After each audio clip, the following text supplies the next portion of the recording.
Hello students, welcome to my YouTube channel Anant mathematics. तो students, इस video में हम कवर करने वाले हैं एक्सरसाइज नंबर 5.3 और इसका सम नंबर 3 एंड सम नंबर 4। तो लास्ट वीडियो में हमने स्टूडेंट्स डिस्कस किया था इम्प्लिसिट फंक्शन के बारे में और एक्सप्लिसिट फंक्शन के बारे में, और इस एक्सरसाइज में मेन जो हमने करना है इम्प्लिसिट फंक्शन के बारे में। इम्प्लिसिट फंक्शन क्या होता है?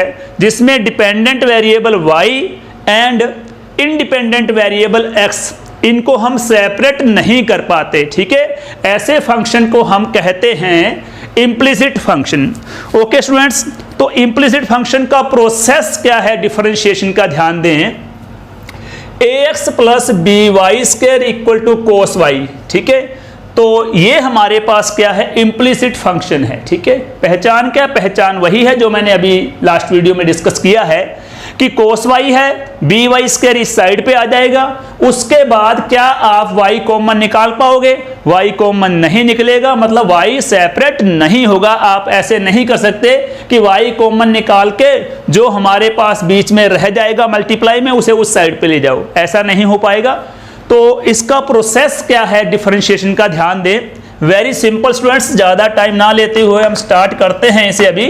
Differentiation with respect to X process वैसे ही है जैसा हमने ऑलमोस्ट बाकी सम्स में किया है 5.2 एक्सरसाइज के। तो ax का डेरिवेशन फाइंड करने के लिए इसमें पहचान करो कि ये कांस्टेंट है, a का a आ जाएगा, और x का डेरिवेशन आपको मालूम है 1 होता है, और ये मैंने कई वीडियो में बता भी दिया है। ठीक है, तो अगर x का डेरिवेशन 1 होता है तो a इंटू 1 क्या हुआ? a इंटू 1 तो a ही होगा। ओके, तो प्लस में फिर हमारे पास b आ जाएगा, b हमारे पास कांस्टेंट है। ठीक है, मतलब कांस्टेंट की पहचान स्टूडेंट्स आपको आनी चाहिए। ऐसे ना हो कि आप b का भी डेरिवेशन कर दें, x का भी कर दें, y का भी कर दें, और कुछ कांस्टेंट है उसको भी डेरिवेट कर दें, ऐसे नहीं होता है। कई स्टूडेंट्स यहाँ पर u इंटू वी लगाकर बैठ जाते हैं। ठीक है, हालांकि कोई फर्क नहीं पड़ेगा, उससे ये नहीं मैं कहता कि रिजल्ट आपका डिफर आएगा, रिजल्ट वही आएगा, लेकिन प्रोसेस लंबा हो जाएगा। ठीक है, तो अगर आपको पहचान है कि b कांस्टेंट है, वैसे का वैसे रखेंगे। जस्ट आपने y स्क्वायर को डेरिवेट करना है तो उतना ही इजी, आसान, शॉर्ट निकलेगा। ओके स्टूडेंट्स, तो y स्क्वायर को डेरिवेट करना है। y स्क्वायर को डेरिवेट करने से पहले ध्यान रखना है कि आप करने क्या जा रहे हो। You are going to do differentiation with respect to x। तो जब आप y को करोगे डेरिवेशन तो लास्ट में मल्टीप्लाई में dy बाय dx भी आएगा। कैसे? ध्यान दो, y स्क्वायर के लिए हम लोग फार्मूला कौन सा अप्लाई करेंगे? फार्मूला अप्लाई करेंगे, ध्यान दो, derivation of x raise to n। ठीक है, तो x रेज टू n का डेरिवेशन क्या होता है? n into x raise to n minus 1।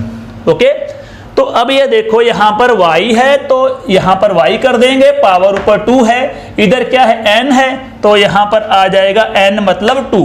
ठीक है, 2 आ गया, इंटू में x है, यहाँ पर x था तो x ही आएगा, यहाँ पर y है तो y आएगा। ठीक है, तो पहले 2 आ जाएगा, फिर y आ जाएगा, पावर क्या आनी है? n minus 1।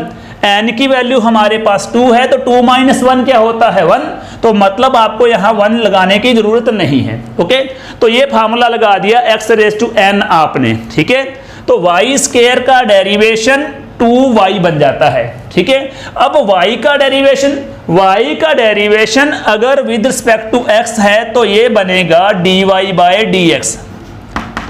Okay, dy by dx। ठीक है, और अब cos y का डेरिवेशन कैसे आएगा? हाँ जी, cos x का डेरिवेशन क्या होता है? Minus sine x। ठीक है, तो cos y का डेरिवेशन बन जाएगा अपने पास माइनस साइन y हो जाएगा। ठीक है, अब ये ध्यान रखना आपने, जिस तरह cos x का डेरिवेशन माइनस साइन x होता है, मल्टीप्लाई में इसके एंगल का डेरिवेशन भी होता है। अब x का डेरिवेशन तो 1 आता है इसलिए हम लगाते नहीं हैं। ठीक है, लेकिन यहाँ इस केस में क्योंकि यहाँ पर y है, ठीक है, और y को ही हम डेरिवेट करने जा रहे हैं विद रिस्पेक्ट टू x, तो इसका यहाँ पर y का रोल रहेगा, y का डेरिवेशन 1 नहीं होगा। अगर x होता तो डेरिवेशन 1 होता, तो यहाँ पर cos y का derivation minus sine y into y के लिए क्या बनेगा, dy बाई डी एक्स। ठीक है, तो ये अपने पास इसका डेरिवेशन हो गया। अब आपने dy बाई डी एक्स को एक साइड पे करके dy बाई डी एक्स की वैल्यू निकालनी है। ठीक है, तो कैसे करेंगे ध्यान दो, ये क्या है b2y, this can be written 2by। ठीक है, यहां पर आ जाएगा dy by D x, right, और ये माइनस का sine y into d y by D x, इसे इस साइड पे ले आओ, ये हो जाएगा प्लस में sine y into d y by D x equal to क्या आएगा, ये प्लस का a है, इस साइड पे हो जाएगा ये माइनस का a। ठीक है, यहां पर माइनस का a हो गया, dy by D X common निकाल लो, dy बाई डी एक्स आपने निकाला कॉमन, तो इन साइड हमारे पास अंदर क्या बचेगा, 2by वैसे का वैसे ही प्लस में साइन y वैसे का वैसे ही, इस साइड पे माइनस a है तो माइनस a आएगा। अब dy by D x equal to, हाँ जी, माइनस a बाय क्यों, क्योंकि 2by प्लस साइन y की dy बाई डी एक्स से है मल्टीप्लाई, तो इस साइड पे हो जाएगा डिवाइड, तो 2by प्लस में हो जाएगा ये साइन y। ओके स्टूडेंट्स, तो ये है हमारे पास डेरिवेशन ऑफ दिस फंक्शन। ठीक है, विद रिस्पेक्ट टू x, इस फंक्शन को हमने डेरिवेट किया है विद रिस्पेक्ट टू x है। फंक्शन कौन सा है, इम्प्लिसिट फंक्शन है। कैसे है वो पहचान मैंने बता रखी है कि इम्प्लिसिट फंक्शन में एक्स वाई सेपरेट नहीं होते हैं। अब एक्स वाई सेपरेट नहीं हुए हैं, इसलिए जो आंसर आपका आया है, आंसर वो y की फॉर्म में आ रहा है। देखो ध्यान से, ठीक है, यहाँ पर x नहीं है। और जो एक्सप्लिसिट फंक्शन होते हैं उसमें x एक साइड पे, y एक साइड पे, तो लास्ट में डेरिवेशन जो आता है, ठीक है, वो dy बाई डी एक्स, ठीक है, एक साइड पे पहले ही y एक साइड पे है तो सीधा ही एक साइड पे हो जाता है। लेकिन इम्प्लिसिट फंक्शन में क्या होगा, dy बाई डी एक्स एक बार नहीं मिलेगा, कई बार मिलेगा, मतलब एक बार से ज्यादा बार मिलेगा। यहाँ पर dy बाई डी एक्स कितनी बार है, एक बार यहाँ पर है, एक बार यहाँ पर है। कई समय ऐसे होंगे dy बाई डी एक्स आपको 3 3 4 4 5 5 बार भी मिलेगा। तो उन सब में पैटर्न यही रहेगा कि आपने dy बाई डी एक्स वाले जो नंबर्स हैं, जो स्टेटमेंट हैं, जो टर्म हैं, उन्हें एक साइड पे करना है। जो भी dy बाई डी एक्स वाली टर्म्स हैं उन्हें एक साइड पे करके उनमें से आएगा कॉमन। जिस तरह यहाँ पर देखो dy by D X common आ गया, dy बाई डी एक्स, तो अंदर जो भी बचेगा वो मल्टीप्लाई में है, वो नेक्स्ट सेकंड साइड पे जाके हो जाएगा डिवाइड। ओके, तो ये था सम नंबर 3 एक्सरसाइज नंबर 5.3। ठीक है, अब सम नंबर 4 सेम एक्सरसाइज है, सम नंबर 4 है। ठीक है, ये मैंने सम का सॉल्यूशन किया है और ये साथ साथ मैंने वो फार्मूले हाईलाइट किए हैं जो मैंने इसमें अप्लाई किए हैं। वैसे ये फार्मूले मैंने ऑलरेडी जो लास्ट 3-4 वीडियो देखेंगे उसमें कई बार कर रखे हैं, फिर भी मैं ऐसा करूंगा जितने भी वीडियो बना रहा हूं या बनाए हैं सब में मैंने ये प्रोसेस रखा है। जो भी यहाँ पर फार्मूला लग रहा है उसे मैंने साइड पे राइट जरूर किया है ताकि ये रिमाइंड हो जाए आपको। ओके स्टूडेंट्स, तो अब क्वेश्चन नंबर 4 के बारे में डिस्कशन करेंगे। एक्स वाई है प्लस में वाई स्क्वायर है इक्वल टू 10x है प्लस में y है। अगर इस y को मैं इस साइड पे ले आता हूं तो क्या बन जाएगा, x y plus y square minus y equal to 10x। y common जरूर आ जाएगा, y कॉमन आने के बाद भी अंदर हमारे पास जो बचेगी स्टेटमेंट उसमें x भी बचेगा y भी बचेगा। मतलब कुल मिलाकर ये है कि यहाँ पर एक्स वाई सेपरेट नहीं होंगे, और एक्स वाई सेपरेट नहीं होंगे तो इसका मतलब है dy बाई डी एक्स आएगा ना, कई बार आएगा। ठीक है, कई टर्म्स में dy बाई डी एक्स दिखाई देगा आपको। ठीक है, तो सेम प्रोसेस रखना पड़ेगा। ये इसे स्टार्ट कर दो। ठीक है, तो differentiate with respect to x। हाँ जी स्टूडेंट्स ध्यान देंगे, तो पहली टर्म जो हमारे पास है ये क्या है, x इंटू वाई। x हमारे पास इंडिपेंडेंट वेरिएबल है और y हमारे पास क्या है, डिपेंडेंट वेरिएबल है। और स्टार्टिंग वाली जो टर्म है इसमें इन दोनों का हमें दे रखा है प्रोडक्ट। ठीक है, तो प्रोडक्ट दे रखा है तो डेरिवेशन के लिए प्रोडक्ट रूल अप्लाई करना पड़ेगा। और प्रोडक्ट रूल हमारे पास क्या होता है, ध्यान दें इधर, derivation of u into v, ठीक है। +1 में हम काफ़ी अच्छी तरीके से करवाते हैं, u into v, u by v, ठीक है, u plus v, u minus v. फिर भी मैं इन्हें साइड बाय साइड कर रहा हूं। तो पहले u आ जाएगा सेम, इंटू में डेरिवेशन ऑफ v, प्लस में आ जाएगा v इंटू में derivation of u। Okay students, तो ये u into derivation of v plus v into derivation of u आ जाएगा, ठीक है। तो सेम रूल आपने यहां अप्लाई करना है। कैसे करेंगे ध्यान दो, इसे u मान लो, इसे v मान लो। अगर ये वाला u है तो u तो वैसे का वैसे ही रहेगा स्टार्टिंग में, ओके। फिर आएगा डेरिवेशन ऑफ y, y का डेरिवेशन क्या होगा, होगा ही नहीं, ठीक है। तो सेम dy बाई dx ही हो जाएगा। प्लस में क्या आएगा y, x का डेरिवेशन तो 1 होता है, ठीक है। x का डेरिवेशन 1 है तो इंटू में 1 लगा दो, ओके। तो ये मैंने कर दिया, ध्यान देना, यहां से यहां तक, ठीक है। ये डेरिवेशन किसका है, x इंटू वाई का डेरिवेशन है, जो कि मैंने u इंटू वी, ये वाला formula u into v formula लगाकर निकाला है। प्लस वाई स्क्वायर है, वाई स्क्वायर के लिए ये वाला फार्मूला आएगा, ठीक है। क्या होगा, x raise to n equal to n into x raise to n minus 1। पहले तो n आ जाएगा, मतलब 2 आ जाएगा, फिर आएगा y और फिर पावर इसकी n माइनस 1। अब 2 माइनस 1 तो 1 होता है, लगाने की जरूरत नहीं है।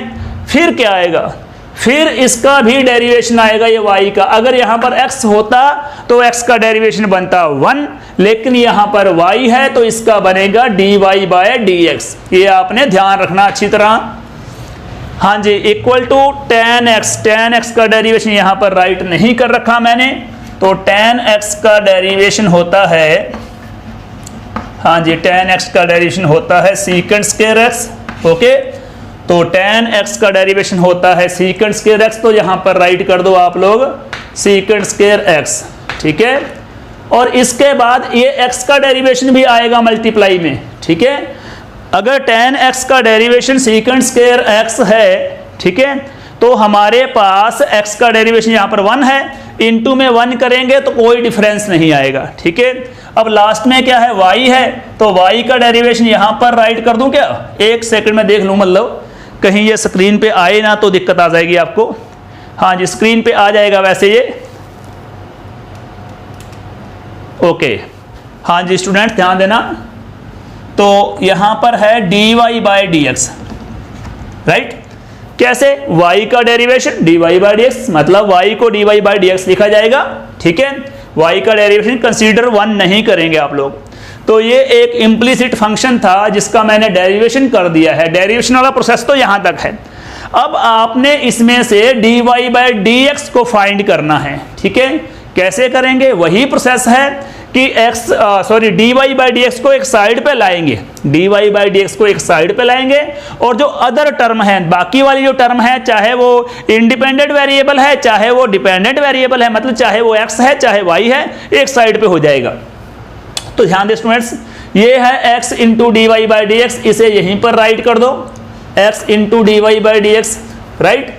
और ये प्लस में है 2y into dy by dx, यहाँ पर 2y into dy by dx आ जाएगा, okay. dy by dx plus का है, इस साइड पे लाओ, ये हो जाएगा माइनस का dy बाई dx।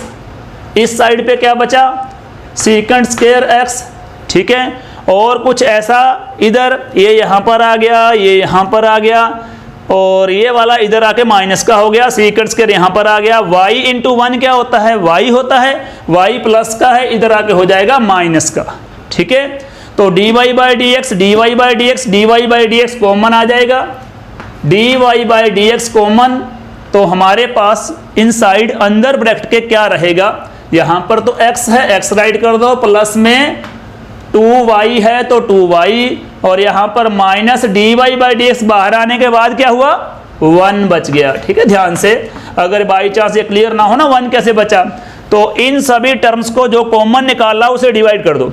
इसको जब इससे डिवाइड करेंगे x, इस टर्म को इससे डिवाइड किया 2y, इस टर्म को इससे डिवाइड किया तो -1, ठीक है। यहाँ पर बच गया secant square x minus y, okay. तो dy बाय dx की वैल्यू हमारे पास क्या रहेगी, ध्यान देना, secant square x minus y है, बाय में x प्लस 2y माइनस 1 की dy बाई डी एक्स से मल्टीप्लाई है, मल्टीप्लाई को इधर लेके आएंगे इस साइड पे, राइट हैंड साइड पे, तो ये हो जाएगा divide x plus 2y minus 1। Okay, this is the answer. Okay, तो अब ध्यान दें इम्प्लिसिट फंक्शन में डिफरेंस क्या आया। इम्प्लिसिट फंक्शन में जो हमारे पास डेरिवेशन आया ना, उसमें देखो ध्यान से, डिपेंडेंट वेरिएबल भी है, इंडिपेंडेंट वेरिएबल भी है, दोनों मिक्स आए हैं। ठीक है, तो मतलब इम्प्लिसिट फंक्शन का जो आंसर आएगा वो भी आपके पास इम्प्लिसिट फॉर्म में ही आएगा। ओके स्टूडेंट्स, तो ये हमारे पास 5.3 के क्वेश्चन नंबर 3 और 4 को मैंने इस वीडियो में कवर किया है। ठीक है, और इसमें मेन क्या चल रहा है, इम्प्लिसिट फंक्शन के बारे में। ठीक है, तो स्टूडेंट्स अच्छी तरह से पूरी तरह से ध्यान दें। ठीक है, कोई भी स्टूडेंट्स, ठीक है, ऐसा ना हो जो वीडियो को फॉलो ना करे, क्योंकि इसमें परेशानी ये आएगी जब भी ये कोविड-19 वाली समस्या खत्म होगी, उसके बाद स्कूल ओपन होंगे, तो आपके पास करने के लिए सिलेबस काफ़ी होगा। ठीक है, कई जगह से बात सुनते हैं कि सीबीएसई बोर्ड और अदर बोर्ड भी सिलेबस कम करेंगे। नो डाउट कम हो जाएगा मेरे आइडिया से, कितना कम होगा ये कन्फर्म नहीं है, लेकिन अगर कम होगा तो उस कम को कवर करने के लिए टाइम भी तो कम होगा ना। ठीक है, अगर आपने ऑलरेडी बढ़िया ढंग से कर रखा है, ठीक है, तो कम हो ज़्यादा हो आपके लिए परेशानी नहीं होगी। ओके स्टूडेंट्स, तो आई होप कि आप मैथ का वर्क बहुत ही बढ़िया तरीके से कर रहे होंगे। Okay students, all the best, thank you so much.